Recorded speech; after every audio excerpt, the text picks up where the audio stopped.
तीन वेगळी शहरं आम्ही व्हिजिट करून आलेलो आहोत. तिकडच्या मेडिकल हॉस्पिटल्स असतील, तिथे जाऊन डीन्स यांच्यासोबत चर्चा केली. इकडचे डीन मला खरं तर छत्रपती संभाजीनगरमध्येच भेटले, त्यांच्या तिकडच्या मेडिकल हॉस्पिटलमध्ये. मला वाटतं तिथे ते इन्व्हेस्टिगेशनसाठी काही गेलेले, काही कामासाठी गेलेले. आपल्याच माध्यमातून मागच्या आठवड्यात गेल्या 10 दिवसांमध्ये 2-3 शहरांमध्ये महाराष्ट्राच्या कॅज्युअलिटीजमध्ये, डेथ्समध्ये एक स्पाइक आलेलं दिसत होतं, कळत होतं. आणि आपल्या माध्यमातून ऑफकोर्स ह्याच्यातून देशभरात आणि महाराष्ट्रभरात चर्चा झाली. यावेळी अनेक वेगळी कारणं असू शकतात, त्याला काही नॅचरल, अननॅचरल, मग काही मेडिकल कारणं असू शकतात. पण मला वाटतं ह्याच्यात कुठेही राजकारण न करता मार्ग काय पुढे ह्याच्यावर फोकस करणं गरजेचं आहे. जरा दादा, मार्ग काढणं गरजेचं आहे. मार्ग नक्की काय असायला पाहिजे, कसा असायला पाहिजे ह्याच्यावर थोडं फोकस करत असताना आपण पाहिलं असेल, उद्धव साहेबांनी देखील प्रेस कॉन्फरन्स घेतलेली 2-3 दिवसापूर्वी. आणि त्याच्यात आम्ही हीच चर्चा करत होतो की डीन्सची, डॉक्टर्सची, रेसिडेंट डॉक्टर्सची, नर्सेसची, मेडिकल स्टाफची हीच सगळी यंत्रणा होती, हीच सगळी टीम होती, ज्यांच्या कामामुळे आपल्याला कोविडच्या काळात जगभराने आपलं कौतुक केलेलं महाराष्ट्र राज्य म्हणून WHO पासून आपल्या देशात वेगळ्या वेगळ्या संस्थांनी आपलं कौतुक केलं होतं. आणि म्हणून ठाम विश्वास हा आहे की ह्या यंत्रणेकडून काही कमी पडत नाही, काही कमी पडायला देत नाही. पण कुठे ना कुठेतरी काहीतरी वेगळं असावं, काहीतरी चुकलं असावं. हे कुठे असेल, काय असेल ह्याचा शोध घेण्यासाठी आम्हाला उद्धव साहेबांनी सांगितलं, वेगळ्या वेगळ्या डीनशी चर्चा करा आणि मार्ग काय काढू शकतो आपण, हे काय नक्की करायला पाहिजे ह्याच्यावर थोडं फोकस केलं पाहिजे. ह्यांना सगळ्यांना विश्वासात घेऊन ह्या तिन्ही मेडिकल कॉलेजेसना जाऊन आल्यानंतर 2 गोष्टी प्रामुख्याने आपल्या सगळ्यांच्या समोर येत आहेत. पहिली गोष्ट हीच आहे की औषध पुरवठा जो आहे, आधी हॅफकिनमधून व्हायचा, आता कुठेतरी प्राधिकरणातून होतो. पण तो औषध पुरवठा मागच्या वर्षीपासून आत्तापर्यंत कुठे ना कुठेतरी हा फ्लो डिसरप्ट झालेला आहे.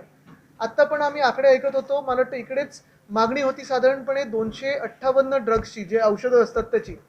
मिळाले त्यांना हॅफकिनकडून 22. आणि ह्या वर्षी मला वाटतं किती 8 की 9 मिळालेत, 3 मिळाले. म्हणजे 258 मागणी आहे वेगळ्या वेगळ्या ड्रग्सची, वेगळ्या वेगळ्या औषधांची, आणि मिळतात मागच्या वर्षी 22 आणि आता 3. मी तेच डीन साहेबांना विचारत होतो की तुम्ही मॅनेज नक्की कसं करता. त्यांनी त्यांच्या लेवलवर मॅनेज करायला लागतं. डॉक्टर्स मग जी काही मेहनत करत असतात उपचार करण्याचं, त्याच्यातून आपण पाहता की मग ते स्वतः काहीतरी त्याच्यावर उपाययोजना करतात आणि औषधं गोळा करण्याचा प्रयत्न करतात. पण हा जर बेसिक सपोर्ट शासनाने किंवा प्रशासनाने दिला नाही तर आपली यंत्रणा तरी कसं काम करेल, आणि असे स्पाइक्स येणार नाहीत तर अजून काय होणार, हा एक मोठा प्रश्न पडतो.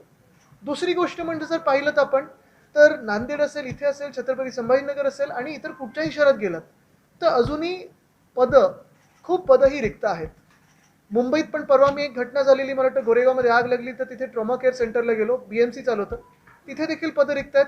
29 जुलैला खरं हा मी विषय घेतलेला, कारण मला मुंबईच्याच काही हॉस्पिटल्सच्या डॉक्टर्सनी हा विषय माझ्यासमोर आणलेला. नाव ते त्यांनी सांगितलं घेऊ नका म्हणून मी घेत नाही, कारण त्यांना अडचण होईल.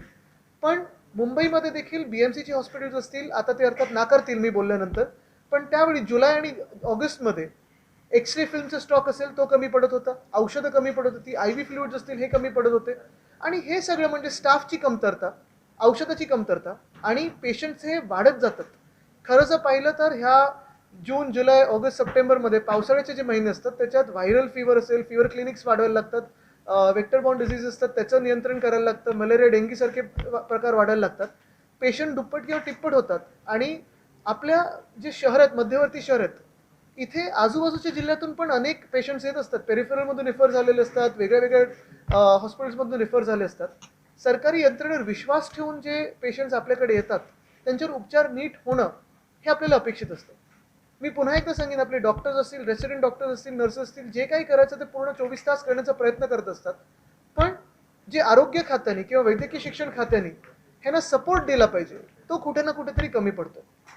अर्थात बातमी आलं तर आम्ही पण आंदोलन करू शकलो असतो, आम्ही पण मोर्चे काढू शकलो असतो, आम्ही ह्याच्यावर राजकारण करू शकलो असतो.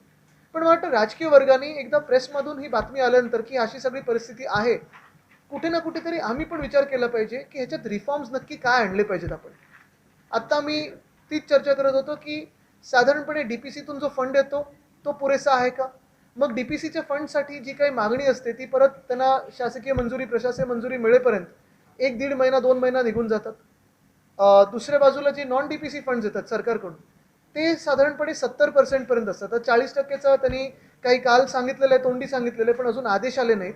पण एक गोष्ट आहे की सन्माननीय हायकोर्टाने ह्याची दखल घेऊन जेव्हा सुमोटो केस सुरू केली, त्यानंतर आत्ता आपण पाहाल की लगेचच ह्या काही प्रक्रिया वाढलेल्या आहेत, ह्याला जोर मिळालेला आहे. एक एम्प्लॉयमेंटचं असेल, हे रिक्त पदं भरण्याचे असेल, पण अजूनही ते पोर्टल बनतंय. धोका हाच आहे की विश्वास लोकांचा ह्याच्यावरनं उडायला नको, म्हणून मला वाटतं राजकीय पक्षांनी ह्याच्यावर थोडं फोकस करून बोलणं गरजेचं आहे. जे सगळ्या होत्या राज्यामध्ये एक या सगळ्यामध्ये एक म्हणजे मान्य करा अथवा मान्य करू नका, परसेप्शन जे आहे गव्हर्नमेंट मेडिकल कॉलेज हॉस्पिटलचं ते खराब होत चाललेलं आहे. लोकांना असं वाटतं की 50 लोक मेले, 100 लोक मेले, असं जे आकडे येतात 4-5 दिवसाचे, 4-5 मेडिकल कॉलेज एकत्र आकडे आहेत सगळ्या मीडियामध्ये. यातले अर्धे अधिक जे पेशंट असतात ते सिरियस झालेले असतात प्रायव्हेटमध्ये, पण गव्हर्नमेंटमध्ये येतात. ते तुम्ही माहिती घेतली असेल. किंवा काही पेशंट असे असतात डेट सुद्धा झालेले असतात, डिक्लेअर डेट करायला ब्रॉड डेट सुद्धा इथे येतात. तुमच्या सगळ्या आंदोलनामुळे, तुमच्या सगळ्या याच्यामुळे परसेप्शन जे खराब झालेलं ऑलरेडी ते आणखी खराब होईल. आणि जो जे त्या सामान्य माणसासाठी आंदोलन कुठचं केलंय? आंदोलन नाही, तुमच्या सगळ्या आज मी कुठे राजकीय कुठे बोललो? नाही, मला तुम्ही एक मिनिट, मला तुम्ही सांगा. आता मी पिन पॉईंट करून तुम्हाला विचारतो परत की मी आंदोलन कुठे केलं? हाफकिनचा विषय का घेतला? हाफकिनचा विषय आताच बोललो ना. तुम्ही हाफकिन संदर्भामध्ये अहो साहेब, मी आता पहिल्यापासून काय बोलतोय? विषय जो आहे तुम्ही कोणाच्या वतीने प्रश्न विचारताय? तुम्ही एक मिनिट, गोष्ट सोपी आहे. मी तेच आज सांगतोय तुम्हाला की आम्हाला पण आंदोलन करता आलं असतं, आम्हाला पण राजकारण करता आलं असतं, आम्ही ते बाहेर हंगामा करू शकलो असतो. पण मी परत परत तेच सांगतोय की आज मी इथून मार्ग काढायला आलेलो आहे. आत्ता मी मंत्री महोदयांचं नाव घेऊन आंदोलन आणि राजकारण करू शकतो याच्यावरनं. जे मुख्यमंत्री इथे आले नाहीत, फिरकले नाहीत पुरानंतर पण आणि ह्या सगळ्या घटनेनंतर, त्यांच्यावर नाव पण घेऊन राजकारण करू शकतो मी. पण राजकारण करायला आलेलोच नाहीये. कारण मी परत सांगतो की हीच यंत्रणा आहे ज्यांनी कोविडच्या काळात 24 तास काम करून जगाचं कौतुक मिळवलेलं आहे. पण जर ह्यांना सरकारकडून आणि हॅफकिनकडून पुरेसं पाठबळ औषधांमध्ये आणि स्टाफिंगमध्ये मिळालं नाही, तर ही परिस्थिती अशीच बिघडत जाणार. आणि हे मी जुलैपासून बोलतोय. आता परत मी तुम्हाला सांगतो की मी कोणाचं नाव न घेता बोलतोय आणि राजकारण न करता बोलतोय. आपल्याकडे खाजगी रुग्णालयामध्ये रुग्णांना सुट्टी देताना अशी काही पॉलिसी नाही, कारण की पैसे खुद्द अधिष्ठाताने सांगितले की पैसे संपले की त्यांना हातून दिले जातात. असं वाटत नाही की त्या संदर्भात जर पॉलिसी आली तर त्याला फायदा? एक मला वाटतं दुसरी गोष्ट याच्यात पाहण्यासारखी की ज्या सुट्ट्या आलेल्या 3-4 दिवस सुट्ट्या होत्या, त्याच्यात काही काही ठिकाणी सुट्टीची यादी, जी काही शेड्युलिंग असतं ड्युटीचं, ते झालंय की नाही हे एक वेगळ्या चौकशीची गोष्ट असेल. पण चौकशी करून मी पुन्हा एकदा सांगतो, 2 गोष्टी होतील. डीन्सवर काहीतरी कारवाई होईल किंवा प्रायव्हेट हॉस्पिटलच्या कुठच्या डॉक्टरवर कारवाई होईल. पण हे लोक आहेत जे 24 तास तुम्ही कधी फोन केलं तरी इमर्जन्सीमध्ये जातात. जी औषधं कमीशी पडतात ना, ही घटना घडायच्या आधी मी जुलै 29ला ट्विट केलेलं ते बघा.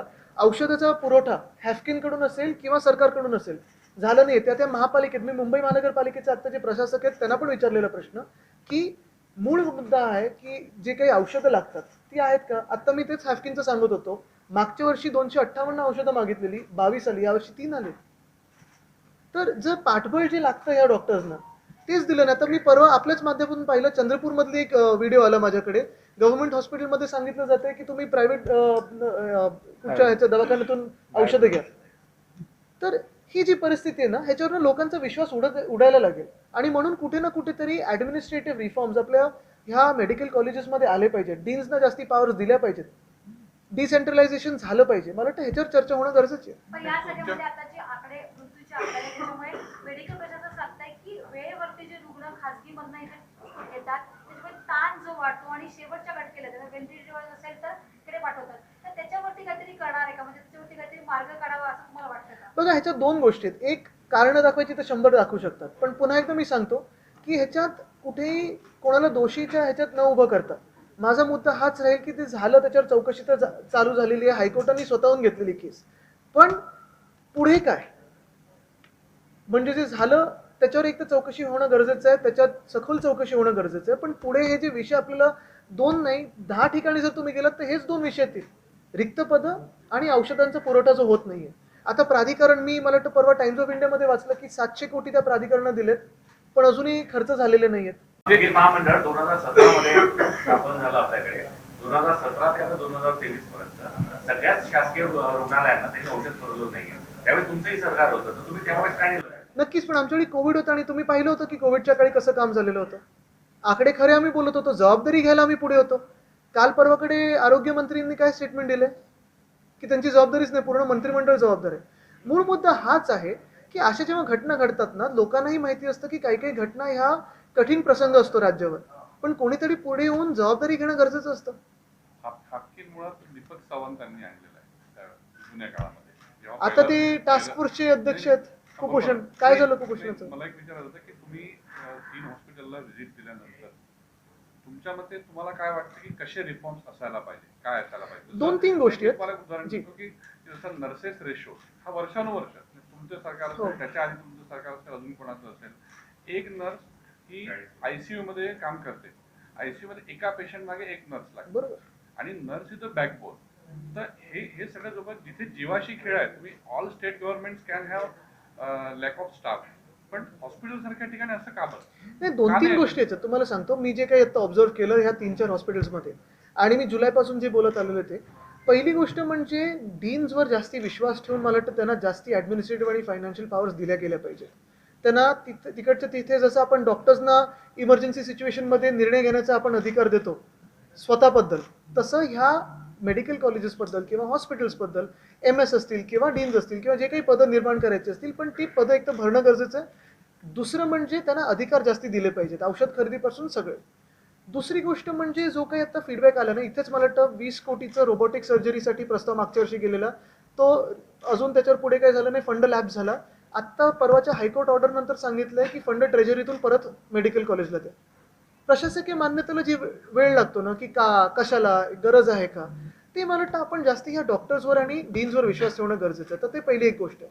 दुसरी गोष्ट म्हणजे मी परत एकदा विनंती करीन सगळ्याच पालकमंत्र्यांना, जे आता पालकमंत्री पदांना भांडून झालं असेल तर, की आता जसं नांदेडमध्ये परिस्थिती आहे, मी पाहिलं की तिथे जे काही इतर विषयांसाठी आंदोलन झालं, परवा स्वच्छतेसाठी आंदोलन झालं, मग तिकडच्या खासदारांनी स्टंट केला, मग ते काही बाथरूम साफ करायला लावलं, हे काही कामं डीनची नसतात.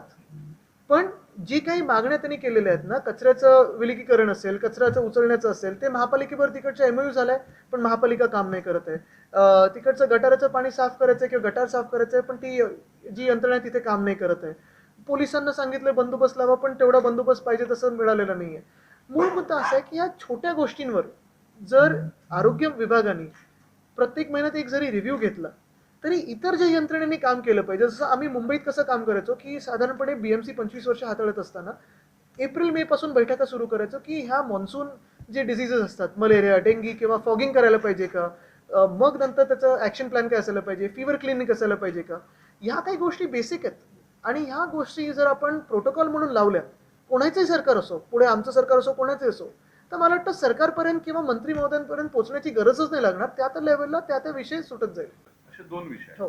आणि दोन्ही विषय एकच व्यक्ती हँडल. आणि काय झालं प्रॉब्लेम की ते मग शिकवायला वेळ कधी देणार, Exactly. हा पण विषय झालाय. मग असिस्टंट प्रोफेसर्सना अजून प्रमोशन नाही मिळत, हा एक वेगळा विषय झालेला आहे. पण सुरुवात जरी बेसिक्स पासून आपण केली ना, मी जास्ती खोलावर जाणार नाही, कारण काही म्हणजे लोकांना वाटेल, तज्ज्ञ मंडळी वाटेल मी तज्ज्ञ हे बोलतोय, पण बेसिकच गोष्ट एकच आहे की मला वाटतं डीन्सना जास्ती विश्वास ठेवून त्यांना अधिकार जास्ती देणं गरजेचं आहे. दुसरं म्हणजे औषध खरेदी जी व्हायला पाहिजे ती वेळेत व्हायलाच पाहिजे. सगळीकडे औषध कमी पडतात हे आहे. आणि मी परत एकदा सांगतो, म्हणजे अक्षरशः विनम्रपणे सांगतो की 29 जुलैचा माझा ट्विट हाच आहे. आम्ही त्या दिवशी KEMला त्या डॉक्टरसाठी वगैरे पण मोर्चा काढलेला, त्यांच्यासाठी मोर्चा काढलेला की हे ना, तुम्ही 24 तास काम करायला लावता, ड्युट्या वाढून दिलेल्या आहेत, जबाबदारी वाढलेली आहे. आणि सगळीकडे हे होणार आहे. जिथे जिथे मध्यवर्ती शहरं आहेत तिथे कितीही तुम्ही बेड्स लावले तरी दुप्पट पेशंट्स येणार आहेत, कारण अपेक्षा हीच असते की एखाद्या मोठ्या हॉस्पिटल किंवा सरकारी हॉस्पिटलमध्ये जाऊन उपचार होईल. पण त्या सपोर्टला आपल्याला स्टाफ हा वाढवायला लागणार, हे आता आपल्याला जाणवायला लागलेलं आहे. सर याचा नांदेडच्या घटनेला ऐकून तुम्हाला काय म्हणायचं आहे? अधिकाऱ्यांना शौचालय साफ करायला लावलं. बघा, एक स्वच्छता करणं मुळात काही चुकीचं नाही, पण ज्या प्रकारे करायला लावलं आणि त्यांचं काम नसताना किंवा त्यांना ज्या दादागिरीने करायला लावलं, या स्टंटबाजीने काही होणार नाही. मी जसं सांगितलं ना, ती स्टंटबाजी आम्ही पण आत्ता येऊन करू शकलो असतो, आरोप लावायचा तर आम्ही पण लावू शकलो असतो. पण तुम्ही सरकारमध्ये जी घटना आहे त्याच्यात जे पक्ष चोरलेले आहेत ते सगळं करून तुम्ही त्या सरकारमध्ये बसलेले आहेत, आता तेवढं तरी तुम्ही करा. सर या तिकडी सरकारमध्ये एकाचं पायपोस एकाच्या पायातली अशी परिस्थिती दिसते आहे का, की जेणेकरून हे जे कारण होऊन राहिलेलं की औषधे नाही आहे, लोक मरतात आहे, आपल्या लोकांना यावं लागतं, निवडणुकीला सामोरं हे लोक कसे जातील किंवा ते आपली एक काय आहे बघा, स्ट्रॅटेजी राहणार आहे? राजकारण करायला 24 तास तुम्ही करू शकता, पण जेव्हा सत्तेच्या पदी बसता तेव्हा थोडा फोकस थोडा तरी ह्यांच्याकडून अपेक्षित होता की ह्या काही गोष्टींवर करणं गरजेचं आहे. जसं मी आधी पण बोललो की आमदार विकत घ्यायला यांच्याकडे आहेत, मग हे का नाही? धन्यवाद. एक शेवटचा वेळेनुसार नवीन नवीन वैद्यकीय ज्या शाखा येत आहेत, आता आयसीयू मध्ये काम करायसाठी इन्सेंटिव्ह लागतात. आतापर्यंत एकाही शासकीय वैद्यकीय महाविद्यालयामध्ये ना हा कोर्स करण्यात आलेला आहे, ना हा हे डॉक्टर सेवा देतात. दुसरं एक आहे की रुग्णालय प्रशासनाची नवीन शाखा तयार झालेली आहे, ते फक्त रुग्णालय ऍडमिनिस्ट्रेशन फक्त. पण आता एकाही वैद्यकीय महाविद्यालयात MS आणि डेप्टी MS चं जे पद आहे महत्वाचं, जे रुग्णालयाचे प्रमुख असतात, ते सर्व प्रभारीवर चालवल्या हो. जातात. याच्याबद्दल तुम्हाला काय वाटतं? नाही, एकच आहे की आपण प्रत्येक जिल्ह्यात मेडिकल कॉलेज काढण्याचा प्रयत्न करतोय, आपण हे सगळं करतोय. पण ते डीन्स किंवा ते प्रोफेसर्सवर किती तुम्ही दबाव टाकणार, किती प्रेशर टाकणार, किती तुम्हाला एक्सपेक्टेशन आहे त्यांच्याकडून की त्यांनी शिकवावं पण आणि हे सगळ्या केसेस हँडल कराव्या. तर मला वाटतं एक गरजेचं आहे की महत्त्वाचं वेळेच्या वेळी प्रमोशन होणं गरजेचं आहे. दुसरं जसं मी सांगितलं की रिक्त पद आता इथेच मला दिसत आहेत, एकूण पदं रिक्त आहेत 1030. आपण जिथे बसलो तिथे. आता ही कधी भरणार? तर मी त्यांना विचारल्यानंतर ते काही पोर्टल अजून ते IBPS की कुठची कंपनी ते अजून बनवत आहे, मग कमीत कमी 2 महिने जाणार. परत एकदा मी सांगतो की हे सगळं दोषी तुम्ही फायनली कोणाला ठरवणार? जसं आता ते नांदेडच्या डीनवर केस झाली तसंच होणार आहे. पण त्यांचा दोष काय याच्यात? मुळात जे प्रशासकीय बॅकअप पाहिजे, शासकीय बॅकअप पाहिजे, तुम्हाला औषधं वेळेवर आली पाहिजेत, हॅफकिनकडून असेल किंवा प्राधिकरणाकडून असेल, डॉक्टर्सची शेड्यूल लावायला पाहिजे, ड्युटी लिस्ट लावायला पाहिजे. हे सगळं जे काम आहे हे पण जर तुम्ही हॉस्पिटलचं सोडायला लागलात तर मग शासन कशासाठी? काहीच नाही. आधी त्याची सिनेटचा कार्यक्रम जाहीर करण्यास सांगितलेला आहे. हायकोर्टाने आदेश दिलाय 25 तारखेपर्यंत सादर करा. मला वाटतं ते एक आहे, पण त्याच सोबत आज 5 राज्याच्या निवडणुका लागलेल्या आहेत. आणि परत राजकीय नाही बोलत, पण महत्त्वाचं म्हणजे 5 राज्याच्या निवडणूक लागल्या असल्या तरी आपल्या महाराष्ट्रातले 2 लोकसभा मतदारसंघ पुणे आणि चंद्रपूर. खरं तर मागच्या महिन्यात ज्या लोकसभेच्या बायपोल झाल्या होत्या त्याच्यात पण होऊ शकले असते, पण अजूनही ते 2 लोकसभेना लोकसभेमध्ये अजून जागा नाही त्या मतदारसंघांना. MP लॅड फंड येणार कुठून? जे काही निवडणुकीच्या आधी बजेट येईल किंवा जे काही डिसेंबरमध्ये कुठच्या बिलवर चर्चा होईल, पुण्याचं म्हणणं किंवा चंद्रपूरचं म्हणणं, तिकडचे जेव्हा रिप्रेझेंटेटिव्ह नाही आहेत तर म्हणणार कोण तिथे? या राज्यात काय चित्र राहील? या राज्यांमध्ये काय चित्र राहील तुमच्या मते? 3 डिसेंबर जुडेगा भारत जीतेगा इंडिया. कोर्टाने म्हटलं की